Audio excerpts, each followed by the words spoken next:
அல்லேலூயா. எனக்கு பேச சொல்லி கொடுக்கப்பட்ட வார்த்தை 4ஆம் வார்த்தை.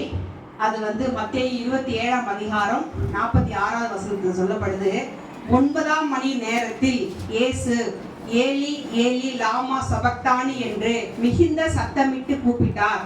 அதற்கு என் தேவனே என் தேவனே ஏன் என்னை கைவிட்டீர் என்று அர்த்தமாம். அல்லேலூயா. 4வது வார்த்தை கைவிடப்பட்ட. ஏசப்பா இந்த இடத்துல இருக்கு என்ன நிலைமையில இருக்காங்க? கைவிடப்பட்ட நிலைமை. ஏங்க அவர் கைவிடப்பட்ட நிலைமை? சுருக்கமா சொல்லணும்னா நாம் கைவிடப்படாதிருக்க. அல்லேலூயா. நம்ம கைவிடப்படாதிருக்க அவர் கைவிடப்பட்டார். அல்லேலூயா. கர்த்தருக்கு ஸ்தோத்திரம். தான் என் தேவனே ஏன் என்னை கைவிட்டீர் என்று அந்த இதுல மட்டும் அந்த எபிரேய மொழின்னு சொல்லப்படுது. ஏலி ஏலி லாமா சபக்தானி என்றது எபிரேய மொழி. அந்த மொழி அப்படியே இந்த இடத்துல பிரிண்ட் பண்ணிருக்காங்க. அல்லேலூயா. இது என்ன அப்படின்னா தத்தளிப்பு, வேதனையோடு சொல்லுகிற ஒரு வார்த்தையாம். என் தேவனே ஏன் என்னை கைவிட்டீர். அவர் யாரையாவது கைவிட்டாரா? ஏசப்பா யாரையாவது கைவிட்டாரா? யாரையும் கைவிடல. சிலுவை கடைசியில கூட தன் தாயையும் தனக்கு அன்பா இந்த சீசனையும் கைவிடல. ஏன் சொன்ன உடனே வலைய தூக்கி போட்டு அவர் பின்னாடி வந்த யோவான் தன் தாய். அதனால என்ன செய்யல? கைவிடல. அந்த நேரத்துல கூட ரட்சித்தார். ஆண்டவரே அந்த குற்றவாளி என்ன தோணுது? ஆண்டவரே என்றாலே ஆளுகை செய்கிறவர் அவர் உணர்ந்திருக்காரு. அந்த ஆண்டவரே அடியே நினைத்தரலும். அப்ப என்ன செய்யறாரு? தாழ்த்துறாரு. அப்ப என்ன கிடைக்குதுங்க? ரட்சிப்பு கிடைக்குது. அதான் அதே போலதான் இங்க அந்த இடத்துல கூட அந்த ரட்சிக்கிறவர் பராமரிக்கிறவர் இப்ப என்ன செய்யறாருங்க? தத்தளிக்கிறார். கைவிடப்பட்டிருக்கார் ஆண்டவர் இயேசு கிறிஸ்து. அல்லேலூயா. அதாவது என்ன அப்படின்னா இயேசு கிறிஸ்து தலையில முள்முடி, அந்த வெய்ய நேரம் சொல்லப்படுது. தலையில முள்முடி, கை கால்கள்ல ஆணி, உடல் முழுவதும் சதைகளால் பிக்கப்பட்டு இருக்கக்கூடிய ஒரு நிலைமையா. இந்த முதுகுல அடிக்கிறாங்க வார்னா சொல்றாங்கல்ல, வெறும் வார் இல்லைங்களா. அதுல என்ன செய்யுமா? ஒரு கம்பியா குத்துறது மாதிரி ஏதோ இது பண்ணி வச்சிருப்பாங்களாம். அதுல ஒரு அடி அடிச்சு இழுக்கும் போது என்ன செய்யுங்க? சதை பிச்சிட்டு வருமா. இது பொய் இல்ல. அல்லேலூயா. இதெல்லாம் உண்மை. கர்த்தருக்கு ஸ்தோத்திரம். இது ஏதோ மதம் நம்ம சர்ச்சை ரட்சிக்கப்பட்டோம் அதனால நம்ம அப்படிலாம் இல்லை. இதான் ரியல் உண்மைன்னு சொல்லப்படுது. கர்த்தருக்கு ஸ்தோத்திரம். இது எல்லாத்தையும் அவர் என்ன செய்யறாரா?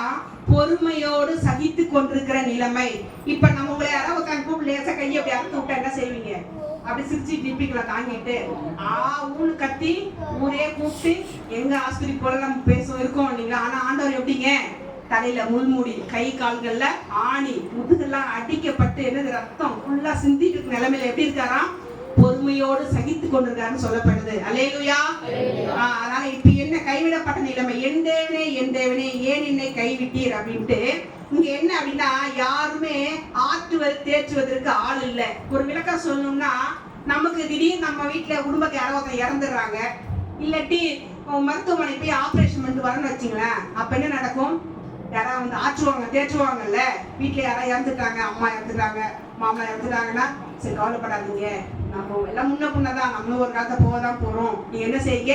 இருக்கிறவங்களுக்காக வாழுங்க. என்ன சொல்லுவாங்க? வாழுங்கன்னு சொல்லி தேய்ச்சிட்டு போவாங்க இல்லைங்களா? ஆபரேஷன் பண்ணி ஹாஸ்பிட்டல் போயிட்டு பெட்ல இருந்து வந்தோம்னா எப்படிங்க? எனக்கு பரவாயில்லைங்களா? சரி மருந்து மாத்திரம் கரெக்டா சாப்பிடுங்க, சீக்கிரம் சரியாயிடுவீங்க சொல்லுவாங்களா? அப்ப எப்படி இருக்கும்? ஆறுதலா இருக்கும். ஏசப்பாவுக்கு ஆறுதல் சொல்ல யாருமே ஆள் இல்லை. கைவிடப்பட்ட நிலைமை. என்ன சொல்லுது அப்படின்னா ஃபர்ஸ்ட் பார்க்கும்போது மனிதர்களால் கைவிடப்பட்ட நிலைமை. இப்ப நான் அதை வாசிக்கல, நான் அந்த தலைப்பை மட்டும் சொல்லி நான் முடிக்கிறேன். இப்ப கைவிடப்பட்ட நிலைமை. என் தேவனே ஏன் என்னை கைவிட்டின்னு சொல்லப்படுது. மனிதர்களால் கைவிடப்பட்ட நிலைமை. முதலாவது என்னது? மத்தேயுல 27ஆம் அதிகாரத்துலங்க 29, 30, 31ல மக்களால் கைவிடப்பட்ட நிலைமை. ஆண்டவர் இயேசு கிறிஸ்து அநேகருக்கு நன்மை செய்தார், அற்புதம் செய்தார், விடுதலை செய்தாரு, நன்மை செய்கிறவராய் சுத்தி திரிந்தாரு. இப்ப என்னது? அதே மக்களால கைவிடப்பட்ட நிலைமையில இருக்கிறாரு. இரண்டாவது கைவிடப்பட்டது யார் அப்படின்னா மத்தேயு 27ஆம் அதிகாரம் 39ஆம் வசனத்துல வழி போக்கர்களால். இவங்க ரட்சித்தாங்க, எல்லாரையும் தன்னைத்தான் ரட்சிக்கட்டுமே சொல்லி என்ன செய்யறாங்கன்னா தலையை துலுக்கி போறவங்க எல்லாம் என்ன செய்யறாங்க? கைவிடப்பட்டு தலையை துலுக்கி அவங்க அவமானப்படுத்துறாருன்னு சொல்லப்படுது. மூன்றாவது பிரதான ஆசாரியர் வேத பாரகர். இவங்க மூலமா என்ன செய்யறாரு? அவரு அசட்டை பண்ணப்படுறாரு, கைவிடப்படுறாரு. நான்காவது சிலுவையில் அறையப்பட்டார்கள். இவர்கள் எல்லாரும் கைவிடப்பட்ட போது என்ன செய்ய ஆண்டவர் இயேசு கிறிஸ்து வருத்தப்படவே இல்லையா? அல்லேலூயா. ஏன் அவர் வருத்தப்படல? யோவான் 10ஆம் அதிகாரம் 30ஆம் வசனத்தை வாசிங்க. இல்ல அது இருக்கட்டும். யோவான் 16:32 வாசிங்களேன். இதோ நீங்கள் சிதறுண்டு அவன் தன் இடத்துக்கு போய் என்னை தனியே விட்டு விடும் காலம் வரும், அது இப்போது வந்திருக்கிறது. ஆனாலும் நான் தனித்திரேன், பிதா என்னுடனே கூட இருக்கிறார். அல்லேலூயா. யோவான் 16ஆம் அதிகாரம் 32ஆம் வசனத்துல என்ன, இது முன்னாடியே ஆண்டவருக்கு தெரியும். என்ன பண்ணீங்க? ஓடி போயிட்டீங்க, நான் என்ன பண்ணுவேன்? தனித்து விடப்பட்டோம், என் கூட யாருமே இருக்க மாட்டாங்கன்னு சொல்லி ஆண்டவர் இயேசு கிறிஸ்துக்கு தெரியும். ஆனா அப்ப கூட அவர் என்ன செய்யல? வருத்தப்படல. எப்படி? மக்களால, வழிபோக்கரால, பிரதான ஆசாரியரால, வேத பாரகரால கைவிடப்பட்ட சூழ்நிலை கூட இயேசு கிறிஸ்து என்ன பண்ணல? தனிமையா அவர் உணராத ஒரு சூழ்நிலை என்ன நடக்குது? பிதாவை நோக்கி, பிதா கைவிடப்பட்ட நிலைமை. அல்லேலூயா. பிதா என்ன பண்ணாரா? கைவிட்டார்னு சொல்லி சொல்றது. அதனாலதான் என்ன செய்யறாரு அவர்? வசனம் 45ல 6ஆம் மணி நேரம் முதல் 9ஆம் மணி நேரம் வரைக்கும் பூமி எங்கும் அந்தகாரம் உண்டாயிற்று. 9ஆம் மணி நேரத்தில் இயேசு அத மிகுந்த சத்தமா, என் தேவனே என் தேவனே ஏன் என்னை கைவிட்டீன்னு சொல்லி என்ன பண்றாரு? கூப்பிடுறாரு. மக்களால, அவர் நன்மை செய்தவர்களால கைவிடப்பட்ட நிலைமையில கூட ஆண்டவர் இயேசு கிறிஸ்து வருத்தப்படல. பிதா கைவிடப்பட்டாராம். அந்த நேரம் என்ன பண்ண முடியல, அவரால் அதை உணர முடியல. பிதா கைவிடப்பட்ட நிலைமையில தான் அவர் சொல்றாருன்னு சொல்லி சொல்லப்படுது. ஏன் அப்படின்னா, அவர் நீண்ட நேரம் கைவிடப்பட்டாரான்னா இல்லைன்னு சொல்லப்படுது. கொஞ்ச நேரம் தான் கைவிடப்பட்டாராம். அதை கூட தாங்கி கொள்ள முடியல. அல்லேலூயா. ஏன் பிதாவே, அதாவது ஏன் ரொம்ப நேரம் கைவிடப்படல அப்படின்னாலே பின் வரும் வசனங்களில் இயேசு சொல்கிறார், பிதாவை என் ஆவியை உங்களுடைய கரங்கள் ஒப்படைக்கிறேன்னு சொல்லி சொல்லும் போது அப்ப என்னது? பிதா திரும்ப என்ன பண்ணாரு? அவர் கூட வந்துட்டாருன்னு சொல்லி சொல்லப்படுது. இந்த 4ஆம் வார்த்தையை சொல்லிய நேரம் 6ஆம் மணி நேரம் முதல் 9ஆம் மணி நேரம் வரை என்னாச்சாம்? அந்தகாரம் சூழ்ந்து பூமி இருள் அடைந்ததாம். அல்லேலூயா. பகல் நேரத்தில் இருளா சூழ்ந்து பூமி அந்தகாரம் அடையறதுலாம் ஒரு இதா? எப்பயாவது மழைன்னா கொஞ்சம் ஒரு நேரம் இருக்கும், இருட்டிட்டு இருக்கும். இங்க எப்படி பாருங்க, 6ஆம் மணி நேரம் முதல் 9ஆம் மணி நேரம் வரைக்கும் என்னது? ஒரே இருளா. அல்லேலூயா. ஏன் அப்படின்னா, நமக்கு ஒளியை கொடுக்க. அல்லேலூயா. நாம் வெளிச்சத்தில் நடக்க அவர் என்ன செய்தாராம்? இருளின் உள்ளே சென்றாராம். அல்லேலூயா. அதே போலதான் நாம் கைவிடப்படக்கூடாது என்பதற்காக அவர் கைவிடப்பட்டார் சொல்லி சொல்லப்படுது. ஏன் அவர் பிதா கைவிட்டதை அதை அவர் பிதா கைவிட்டதால சொன்னான்னு சொன்னா, எப்பவுமே பிதாவும் நானும் ஒன்றா இருக்கிறோம் சொல்லி சொல்றாரு. ஏன் இப்ப இந்த 30 வருஷம் தான் ஏசப்பா இருக்காங்க, பிதா கூட இருக்காரா? இல்ல. ஆதியில வசனத்தை பரட்டும் போது இயேசு கர்த்தர் உலகத்தை படைக்கும் போது நான் செல்ல பிள்ளையா கூடவே இருந்தேன்னு சொல்றாரு. அல்லேலூயா. அதனாலதான் ஒரு நிமிஷம் பிதா பிள்ளை இயேசு கைவிடப்பட்ட அந்த இது தொடர்பு துண்டிக்கப்பட்ட நேரத்துல அவரால் தாங்கிக் கொள்ள முடியல ஏசப்பாவால். அப்பதான் என் தேவனே என் தேவனே ஏன் என்னை கைவிட்டீன்னு சொல்லி சொல்லப்படுது. ஒரு சின்ன விளக்கம் சொல்லி நான் முடிக்கிறேன். 2 பேர் இருந்தாங்களாம், ஒரு கதை. அல்லேலூயா. சகோதரர் இல்ல நண்பர்கள், சகோதரனே சொல்லலாம். 2 பேர் சகோதரர் இருந்தாங்களாம், அண்ணன் தம்பி வச்சுங்க இருந்தாங்க. ஒருத்தர் என்னவாம், ரொம்ப தங்கமான பையன், பொறுமையா நல்ல பையனா. இன்னொரு பையன் கொஞ்சம் துஷ்டனா இருப்பானா, எங்க சண்டை போடுறது, சண்டை வளர்த்துறது, யாருக்கும் அடங்குறது இல்லை அப்படி இருந்தானா. இந்த ஒரு பையன் என்ன பண்ணா, திடீர்னு ஒரு சூழ்நிலை வரும்போது இவங்க வளர்ந்ததுக்கு அப்புறம் அந்த ஒருத்தர் துஷ்டனா இருக்காங்க இல்லையா, அந்த பையன் சகோதரர் என்ன பண்ணாராம், ஒரு இடத்துல போய் சண்டை போடும்போது கத்தியால குத்திட்டு வந்துட்டாராம். கோவப்பட்டு கொலை பண்ணிட்டு வந்துட்டாராம். உடனே கொலை பண்ண உடனே இவன் பயந்துட்டான். என்ன பண்றான், மக்கள் துரத்துறாங்க. இவன் அங்க போய் சண்டை போட்டா, இங்க சண்டை வளர்த்தலாம், அங்க அப்படி பண்ணா அப்படி பண்ணான்னு சொல்லி என்ன பண்ணாங்க, எல்லாரும் கோவப்பட்டிப்ப கொலையும் செஞ்சுட்டானான்னு சொல்லி எல்லாரும் ஊரே என்ன பண்ணுச்சான், சூழ்ந்து கூட்டமா கும்பலா என்ன பண்ணுது, அவரை துரத்திட்டு ஓடி வருதான். துரத்திட்டு வராங்க. இந்த குத்துனவன் என்ன சகோதரன் என்ன பண்றான், கையில கத்தி எடுத்து ஓடி வீட்டுக்கு ஓடியாரான். ஓடியார கதவை தட்டுறான். அண்ணா உள்ள இருக்கான் சகோதரன்.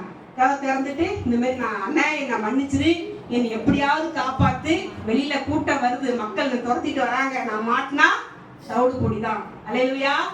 என்னை நீ காப்பாத்தி, எனக்கு வேற வழி இல்லை, நீ என்ன செய்ய எனக்கு தெரியாது, நீ என்ன காப்பாத்தணும் அப்படி சொல்லி கையில கத்தி ரத்தமா அந்த சகோதரன் நிக்கிறான், வச்சு நிக்கிறான். இந்த சகோதரன் என்ன பண்ணான், பொறுமையா இரக்கமா மன்னிக்கிற குணம், எதையும் தாங்குற ஒரு நல்ல பையன். அவன் என்ன செய்யறான், உடனே சரி சகோதரா என்ன செய்யி, அந்த கையில ரத்தத்தோட வச்சிருக்கல கத்திய கையில கொடுத்துரு, உன் ட்ரெஸ்ஸையும் உன் சட்டையை கட்டி அவனுக்கு போட்டுரு, எழுந்த நீ போட்டுக்கன்னு சொல்லி என்ன பண்றான், கொடுக்குறான். உடனே அந்த கொலை பண்ணவன் கத்துற அந்த ரத்தத்தோட கத்தி அவன் சகோதரன் கையில கொடுத்துட்டு இவன் சட்டையை கட்டி அவன்கிட்ட போட்டு விட்டான். அவன் போட்டுட்டா இப்ப அந்த இவன் கத்தியோட அவன் சட்டையோட நிக்கிறான், இவன் சட்டை இவன் போட்டுக்கிட்டான். ஊர் மக்கள் துரத்துட்டு வந்து கதவை உடைச்சு திறந்து பாக்குறாங்க. பார்க்கும்போது என்ன நடக்குது, கொலை செஞ்சவன் இவன் நல்லா பேர் எடுக்கிறவன் சட்டையை அவன் போட்டு அவன் நல்ல நிக்கிறான். எதுவுமே தப்பு செய்யாதவன் அந்த கையில கத்தியும் ரத்தத்தோட அவன் வஸ்திரத்தை எடுத்து உடுத்திக்கிட்டு நிற்கும் போது என்ன செஞ்சாங்க, மக்களுக்கு என்ன பார்க்க என்ன தெரியும், புடி அவனை. அல்லேலூயா. உடனே புடிச்சு என்ன பண்ண, தூக்கிட்டு போய் அதான் அல்லேலூயா ஆண்டவர் இயேசு கிறிஸ்து சொல்ற ஒரு விளக்கம் தான் இது. தூக்கிட்டு போய் என்னங்க காரி துப்புனாங்க, தலையில கொட்டினாங்க, தலையில முள்முடி, கை கால்கள்ல ஆணி. அல்லேலூயா. யாருக்காக, நமக்காக, பாவம் செய்யற நமக்காக.